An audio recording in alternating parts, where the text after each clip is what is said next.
नमस्कार, जय माता दी। मैं हूँ आपके अपनी लाइफ डिजाइनर जीतू आचार्य। नवरात्रि समापन होते हैं तो हमें ये एक टेंशन हो जाती है कि जो सामान है, सारा सामग्री है, क्या उसे आपको विसर्जित कर देना चाहिए, घर में रखना चाहिए, किसी को दे देना चाहिए, मंदिर में जाकर के अर्पित करना चाहिए, आखिर करना क्या चाहिए।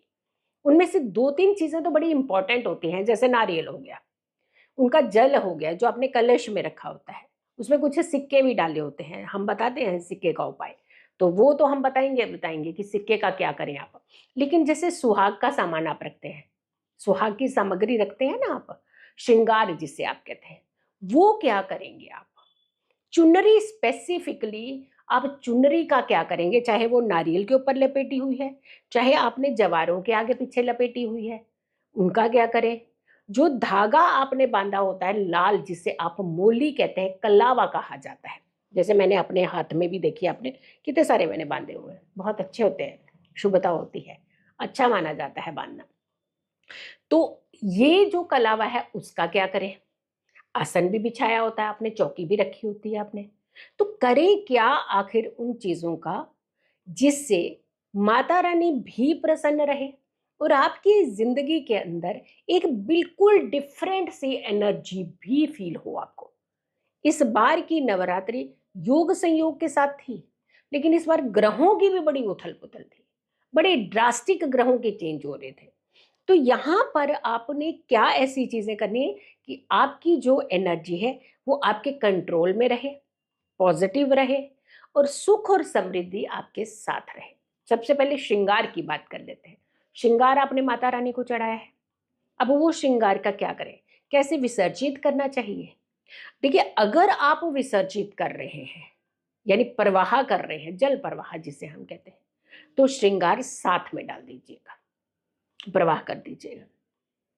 और अगर आप प्रवाह नहीं करते हैं, घर में ही आप विसर्जन करते हैं, जैसे बाल्टी के अंदर, बकेट के अंदर आप डाल करके उनका पूरा विसर्जन करके, और जैसे हम बताते भी हैं कि आप घर के अंदर ही विसर्जन कर सकते हैं उनका। और जो खेतरी है, जो जवारे हैं, वो आप गौ माता को खिला सकते हैं। जो मिट्टी है वो अपने गमले में, पौधे में डाल सकते हैं। जो जल है वो भी अपने घर के गमलों में डाल सकते हैं। लेकिन एक चीज का याद रखिएगा, घर के अंदर, जो कमरे के अंदर गमले होते हैं उनमें नहीं। जो जैसे लॉन के अंदर कमरे होते हैं, जिनके फ्रंट में कमरे हैं, जहाँ फ्रंट में कोई ओपन प्लेस है, जहाँ पर वो घर के अंदर का हिस्सा नहीं माना जाता, वो बाहरी हिस्सा माना जाता है, तो वहां पर आप पौधों में सब जगह ये जल जो है डाल सकते हैं, और मिट्टी भी जो है वहीं पे गमलों में डाल सकते हैं। कुछ लोगों का जो बाहर बाहर से ऊपर जाने का रास्ता होता है छत के ऊपर, तो छत पर भी आप ये डाल सकते हैं। और जो जवारे हैं वो आप जो गोमाता को खिला सकते हैं। लेकिन अगर आप विसर्जित कर रहे हैं तो आप श्रृंगार का सामान साथ में विसर्जित कीजिएगा। अब आती है दूसरी बात, नारियल का क्या करें। नारियल को आप अपने घर में छिलका उतार करके, उसे तोड़ करके, उसका जल जो है वो तो आप अपने पूरे घर में स्प्रेड कर सकते हैं। लेकिन नारियल आप प्रसाद रूपी कन्याओं को भी दे सकते हैं, खुद भी खा सकते हैं। तो दूसरी चीज भी आपकी होगी कि आपको क्या करना चाहिए। बहुत सारे लोग हैं नारियल को भी जल प्रवाह करते हैं, बुरा नहीं है, करना चाहिए। जब आप खेतरी जवारे जो है वो आप जल प्रवाह कर रहे हैं तो आप इसको कर सकते हैं। लेकिन अगर आप इसे घर के अंदर प्रसाद रूपी खाते हैं तो ये भी बहुत अच्छा माना जाता है, इससे रोग दूर होते हैं। फिर आती है जल की बात। जो कलश के अंदर जल है, रोज थोड़ा थोड़ा जल आपको अपने घर में स्प्रेड करना चाहिए। आपने वो कलश तैयार किया था जहां पे आपने सारी देवी देवताओं का आह्वान किया था। गंगा जल लेकर के आते हैं ना आप बाहर से, तो क्या उसे आप निकाल देते हैं क्या? नहीं ना, रखते हैं ना, इतना इतना सा गंगा जल का भी बूंदे ऐसे ना संभाल करके हम रखते हैं। तो ये पवित्र जल बन चुका है। आपने सारे देवी देवताओं का आह्वान किया था इसी कलश में। तो ये ऐसा पवित्र जल है जिसको आप अपने घर में थोड़ा थोड़ा करके रोज थोड़ा थोड़ा स्प्रेड करेंगे, तो आपके घर के अंदर शांति भी रहेगी, माता रानी का आशीर्वाद भी रहेगा। फिर आई बात कि सिक्के जो बीच में है उसका क्या करें। सिक्के निकाल लीजिए। जो जवारे आप निकालेंगे ना, अब जवारों के विसर्जन के पीछे भी एक बड़ा लॉजिक बताने वाली हूँ मैं आपको। हम विसर्जन कहते किसको है, पहले ये भी आपको पता होना चाहिए।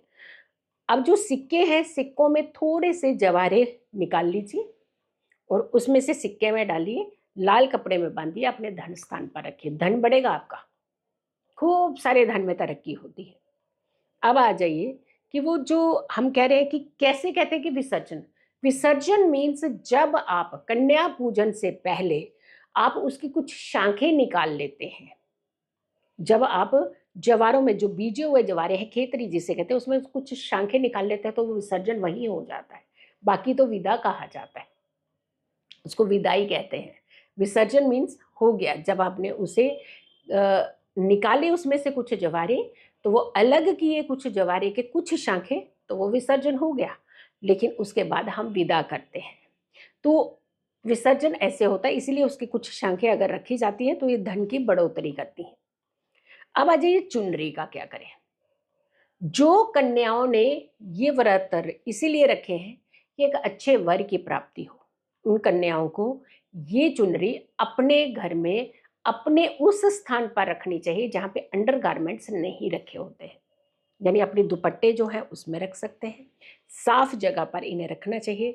कभी कभी इसे ओढ़ना भी चाहिए, हमेशा। अगर बहुत छोटी सी है तो शुभता की तरह है, तो आप इसका स्पर्श करना चाहिए, माता रानी आशीर्वाद देती है और जल्दी आपके लिए रिश्ते जो हैं वो उसका आशीर्वाद देती है और आपकी शादी के योग बन जाते हैं। अब पीछे रह गया कलावा। कलावा का क्या करें, कलावा बांध लेना चाहिए। अगर तो आप विसर्जन कर रहे हैं यानी जल प्रवाह कर रहे हैं तो साथ में भी आप डाल सकते हैं, लेकिन अगर आप बांधे तो बहुत अच्छा रहेगा। तो आपका नारियल का भी हो गया, श्रृंगार का भी हो गया।